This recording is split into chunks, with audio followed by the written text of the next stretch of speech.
And sure enough, the dragon shows up. The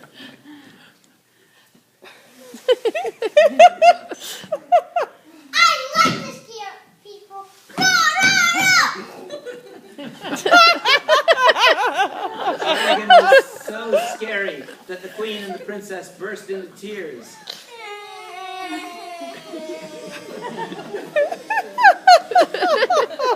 Oh, the poor queen was so upset she had to call for her servant. Servant? What? So she said, "Servant, bring my bag of tissues." Servant, give my bag of tissue. Bring the one. Oh, and the queen complained about the awful things happening in the kingdom. Queen. He stole the Christmas star. He scared the Princess Pig. She was crying so hard she called for Tissue, please.